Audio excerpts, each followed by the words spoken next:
In 1995, a family van with a pop-up roof crossed the Karakoram. Nobody sent a press release. Nobody made a documentary about it. The van just went, because that is what it was built to do. That van is on this list. So is a vehicle still being built brand new today for less than $15,000. And so is a family camper whose drivetrain came directly from a Paris-Dakar Rally winner. The Mercedes-Benz Sprinter is the most marketed van in overlanding history. It is on every channel, in every documentary, sponsored into every build video.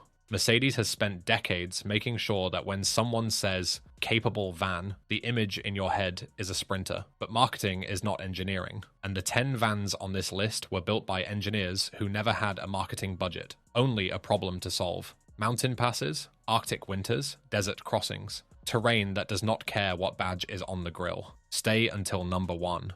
The number 1 will surprise you.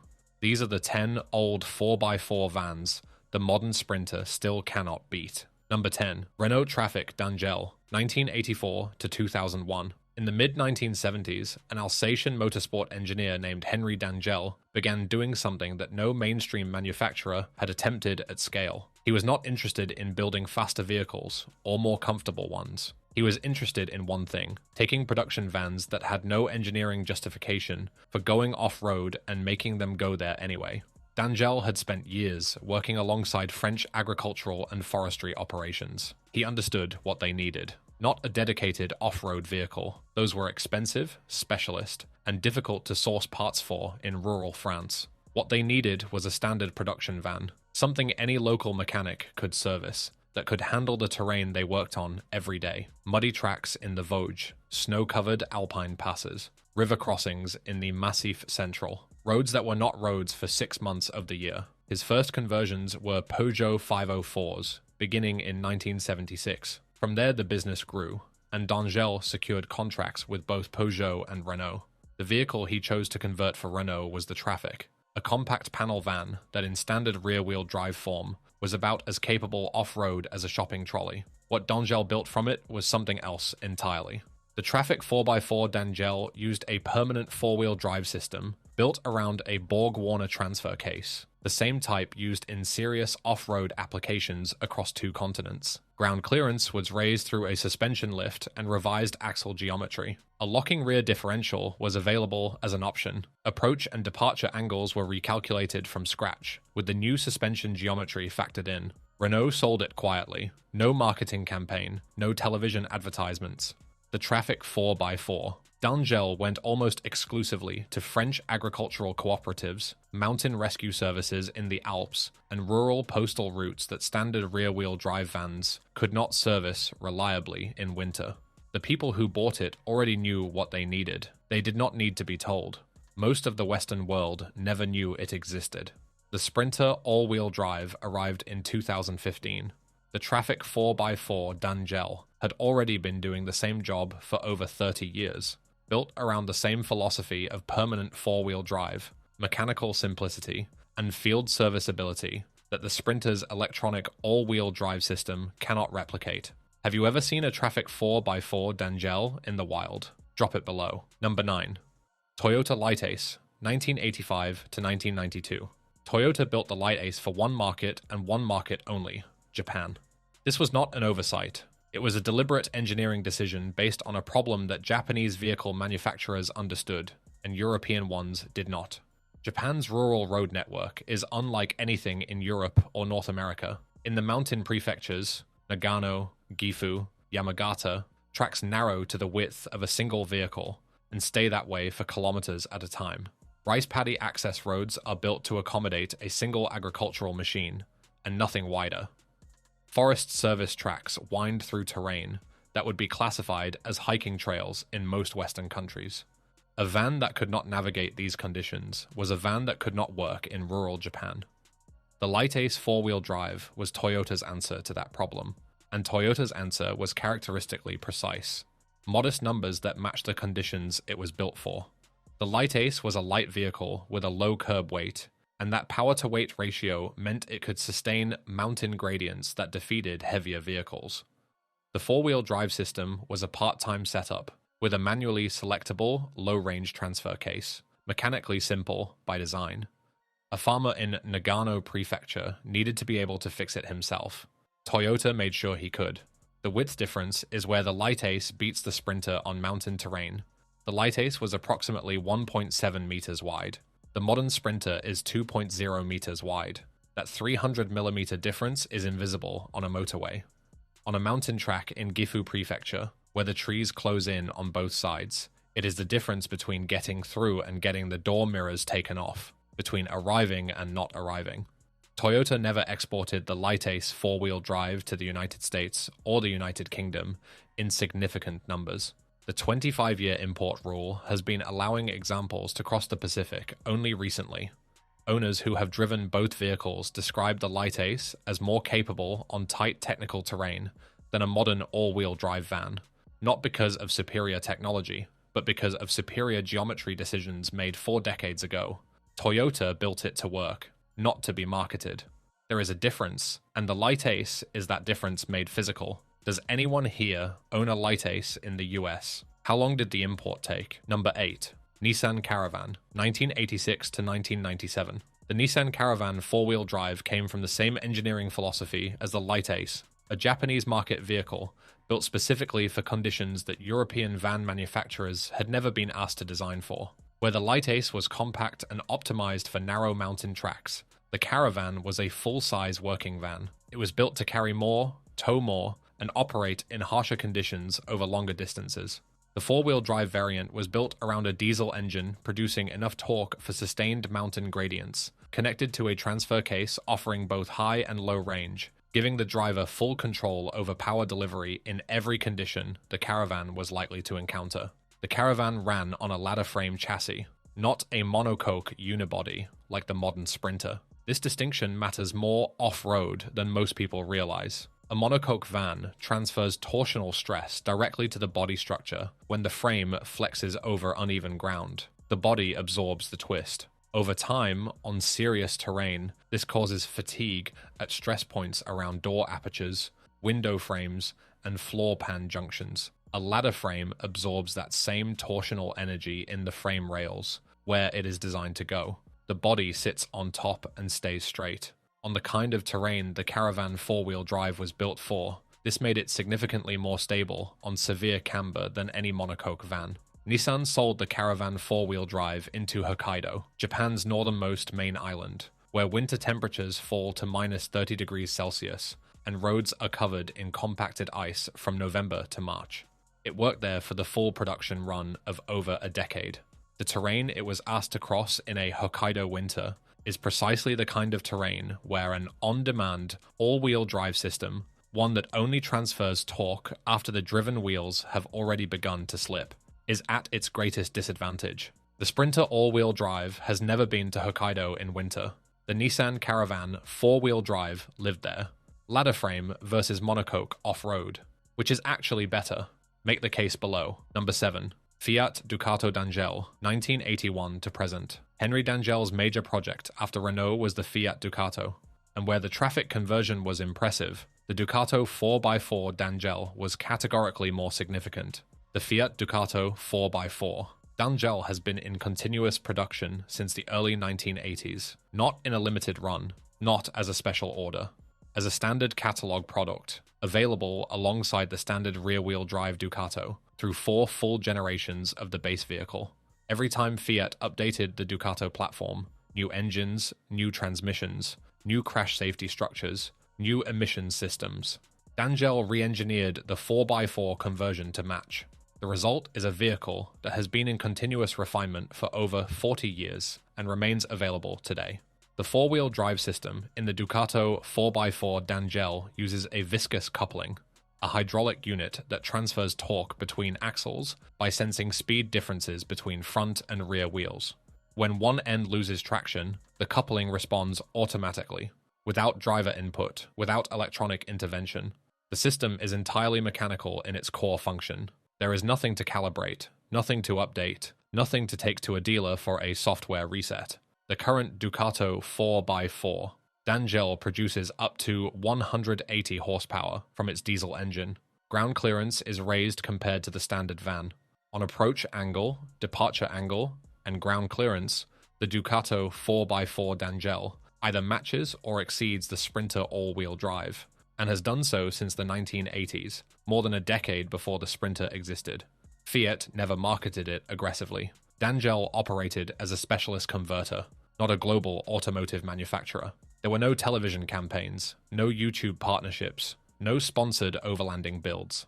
The Ducato 4x4 Dangel reached its customers through word of mouth, through agricultural supply chains, through mountain rescue procurement officers who already knew what they needed. Dangel never had Mercedes-Benz's advertising budget, so the world bought Sprinters and called them capable. The Ducato 4x4 Dangel has been proving otherwise for 4 decades, in silence, to the people who needed it to. The Ducato 4x4 Dangel has been beating the Sprinter on off-road specs since the 1980s. Why does nobody know this? Number 6. Volkswagen LT, 1975 to 2006. The Volkswagen LT was built to be the workhorse of the Volkswagen commercial range. Larger than the Transporter, tougher than anything else in the VW lineup, it was engineered to carry serious loads over serious distances. It ran for 31 years in a single generation, from 1975 to 2006, without a fundamental platform redesign. That production run is not a testament to VW's indifference. It is a testament to how well the original engineering was done. The 4x4 variant arrived in the 1990s through a collaboration with Syncro. The drivetrain technology that had already proven itself across a decade of deployment in the Transporter T3. The LT 4x4 used a viscous coupling center differential that distributed torque between axles automatically, without driver input, without mode selection, without a terrain management system requiring interpretation. When one axle began to lose traction, torque transferred to the other. The system was calibrated for working conditions, not for press demonstrations on prepared tracks, but for the kind of sustained, varied terrain that Alpine construction companies and German civil protection services actually operated on. The payload capacity of the LT 4x4 in working configuration was significant, and critically, it was higher than the equivalent Sprinter all-wheel drive, which sacrifices payload to accommodate the weight and packaging requirements of its all-wheel drive system. In real commercial use, that payload reduction cost money every working day. The LT 4x4 gave operators the capability without the penalty. German civil protection services deployed the LT 4x4 in flood response operations. Alpine rescue organizations used it on terrain above the snowline for months of every year. Construction companies operating at altitude across Switzerland, Austria, and southern Germany ran fleets of them on sites where standard vans could not operate. Volkswagen discontinued the LT in 2006 and replaced it with the Crafter. The Crafter 4x4 did not arrive until 2017. 11 years after the vehicle it replaced already had the capability. 11 years during which operators who needed a four-wheel drive VW van had no factory option. 31 years of production. 1 generation. That is what engineering confidence looks like. LT 4x4 versus T3 Syncro.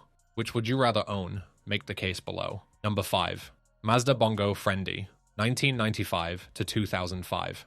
The Mazda Bongo Friendee is not a van that announces itself. It does not have a military history. It was not built for expedition operators or mountain rescue services. It was built for Japanese families who wanted to go camping on weekends. It has a pop-up roof. It has a rear bed that folds out from the third-row seats. It was sold in brochures alongside photographs of families eating sandwiches in forest clearings. What those brochures did not feature prominently, or mentioned only in the specification table on the final page, was that the all-wheel drive system fitted to the all-wheel drive variant was derived from the Mazda 323 four-wheel drive platform. The Mazda 323 four-wheel drive was a Group A rally homologation vehicle, produced in sufficient numbers to qualify for international rally competition, built to translate Mazda's all-wheel drive engineering into a form that could be raced at the highest level of motorsport. The all-wheel drive system in the Bongo Friendee used a permanent setup with a viscous center coupling and a rear limited-slip differential. Power went to all four wheels continuously, with the coupling managing the torque split between front and rear axles in response to traction conditions. In snow, the Bongo Friendee all-wheel drive pulled away cleanly where rear-wheel drive vans sat and spun. In mud, it maintained momentum where others dug in. In loose gravel on a descent, it tracked straight where others pushed wide. Mazda never marketed the Friendee as an off-road vehicle. The all-wheel drive badge in the brochure was almost an afterthought, a single line in the specification sheet. Owners discovered what the system could do by accident. They took it on a forest track because it was shorter than the road, and the van went through without drama. They told other Bongo owners. The reputation spread entirely by word of mouth. The Sprinter all-wheel drive costs upward of £55,000 in current UK specification. A Mazda Bongo Friendee all-wheel drive in good condition costs approximately £4,000. It reaches most of the same terrain. It carries 6 people and sleeps 4 while doing it. It was built from rally platform DNA that the Sprinter all-wheel drive cannot claim and was never designed to match. Rally all-wheel drive system, pop-up roof, £4,000 against a £55,000 Sprinter. This is the Bongo Friendee. $4,000 for a Bongo or $55,000 for a Sprinter. Genuine question. Number 4. Volkswagen Transporter T3 Syncro, 1984 to 1992. In 1984, Volkswagen did something that no mainstream van manufacturer had attempted at scale. They took their most popular light commercial vehicle, the Transporter, the van that had been the working backbone of European small businesses since the 1950s, and engineered a permanent 4-wheel drive system for it from scratch. Not a conversion. A factory-engineered, factory-warranted 4-wheel drive system built into the production line, with the physical work carried out by Steyr-Daimler-Puch in Graz, Austria. They called it Syncro, and the engineering behind it was deceptively simple in a way that would prove to be its greatest strength. The Syncro system used a viscous coupling unit. Under normal driving conditions, the T3 operated as a rear-wheel drive vehicle. The moment rear wheel slip was detected, the viscous fluid inside the coupling heated and thickened, transferring torque to the front axle automatically. No driver input required. No mode selection, no delay, while a computer decided whether conditions were serious enough to warrant intervention. The response time was measured in milliseconds. Volkswagen did not stop at the drivetrain. They raised the suspension. They fitted steel underbody protection. They recalculated the approach and departure angles with the new geometry factored in. They offered a locking rear differential as a factory option in certain markets. And critically, they designed the entire system to be serviceable in the field. The viscous coupling unit could be identified, removed, and replaced by a competent mechanic with basic tools in a matter of hours, anywhere in the world. The T3 Syncro became the vehicle of choice for Antarctic research stations. Multiple nations operated them on the ice. It was used by Saharan expedition operators as a support vehicle. Alpine rescue services across Austria, Switzerland, and France. Porsche used T3 Syncros as crew and support vehicles during the Paris-Dakar Rally. The modern Sprinter all-wheel drive uses a more sophisticated system, more sensors, more electronics, more terrain management algorithms running in the background, more things to go wrong in a desert, a snowfield, or a mountain rescue situation where the nearest Mercedes-Benz dealer is 400 kilometers away. The T3 Syncro used a viscous coupling. It still works. 40 years later, every T3 Syncro that has been maintained properly still works. T3 Syncro versus Sprinter. All-wheel drive. Which would you take to Antarctica? Serious answers only. Number 3. UAZ-452 Bukhanka, 1965 to present. The UAZ-452 has been in continuous production since 1965. Not a revival. Not a heritage edition. Continuous production. The same basic vehicle. The same basic philosophy. Built in the same factory in Ulyanovsk, Russia. Every year from 1965 to the present day. 60 years. One design. The automotive industry does not produce many vehicles that can make that claim. The Soviet Union did not build the Bukhanka to be comfortable. Comfort was not the specification. The specification was simpler and more demanding. Go anywhere. Carry anything. Keep working in conditions that stopped everything else, and be repairable by any mechanic anywhere in the world, using whatever tools and parts were locally available. The Bukhanka was designed to be fixed in a Siberian field, by a soldier with a spanner, and the contents of a standard military toolkit. The four-wheel drive system is a part-time setup with a 2-speed transfer case, offering high and low range. Both axles have locking differentials. Standard equipment, not options, not upgrades at extra cost. Locking differentials on both axles, from the factory, in a vehicle that costs less than $15,000 new today. The ground clearance is 220 millimeters. The approach angle is over 30 degrees. The departure angle is over 27 degrees. The Sprinter all-wheel drive has an approach angle of 28 degrees and a departure angle of 27 degrees on its best configuration, the short overhang panel van. The Bukhanka matches or exceeds these figures in a vehicle that costs less than a quarter of the price, has locking differentials on both axles as standard, and can be repaired with a basic toolkit in any country on Earth. The Bukhanka served with the Soviet Army across Siberia, Central Asia, and the Arctic Circle. It crossed the Gobi Desert in operational service. It operated at temperatures of minus 50 degrees Celsius. It is still being manufactured brand new in 2025. The Mercedes-Benz Sprinter all-wheel drive starts at $65,000. For that price difference, you could buy 4 Bukhankas and run them as a fleet. 3 of them could break down completely and be abandoned on the side of the road. The 4th would still get you home. 1 Sprinter, all-wheel drive, or 4 Bukhankas. You have to choose. Answer below. Number 2. Mercedes-Benz 508 D 1968 to 1995. There is an irony embedded in this list that cannot go unacknowledged. The van sitting at number 2, one position below the number 1 spot on a list of vehicles that the modern Sprinter all-wheel drive cannot beat, is a Mercedes-Benz. Not a competitor's product. Not a vehicle built to embarrass Mercedes. A vehicle that Mercedes-Benz designed, engineered, manufactured, sold, and then quietly discontinued when the company decided that genuine off-road capability in their van range was not something they wished to keep offering. The Mercedes-Benz 508D was the company's heavy-light commercial van from 1968 to 1995. In standard configuration, it was a conventional rear-wheel drive workhorse, well-built, well-engineered, capable of carrying serious loads over long distances, in the way that Mercedes commercial vehicles had always been capable. In four-wheel drive configuration, converted by specialist firms across Europe throughout the 1970s and 1980s, it became something that the modern Sprinter all-wheel drive cannot match on the most fundamental off-road metric, how high the drivetrain sits above the terrain. The most significant 508 D4x4 conversions used portal axles, not a standard differential with a transfer case bolted to the top. Portal axles, the same fundamental technology used on the Unimog, Mercedes' own extreme terrain utility vehicle, in which the wheel hub is mounted below the axle centerline rather than at it. This geometry raises the entire drivetrain above the level of the terrain being crossed. The differential, the axle shafts, the transfer case, everything rides higher. The ground clearance achieved by portal axle 508 D conversions is in a different category from any standard van conversion, including the Sprinter all-wheel drive with its raised suspension.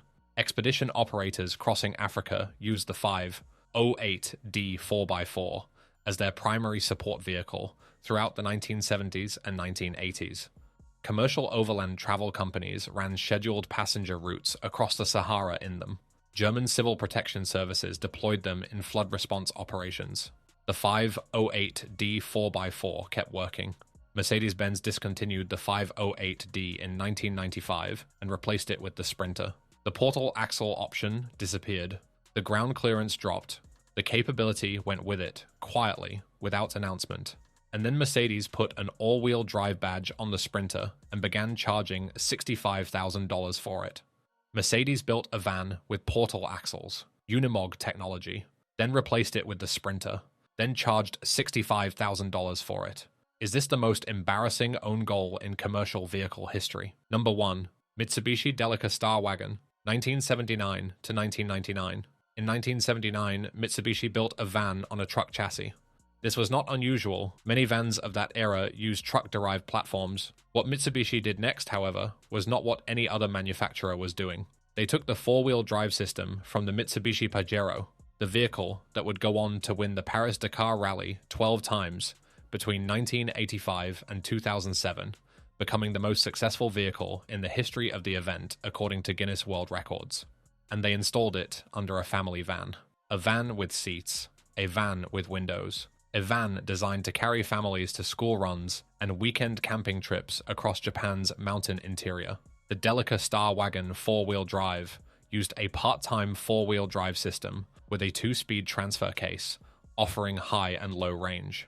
The low-range crawl ratio allowed the Delica to descend terrain at walking pace without touching the brake pedal, maintaining controlled descent through engine braking alone. Ground clearance was raised compared to standard vans of the era.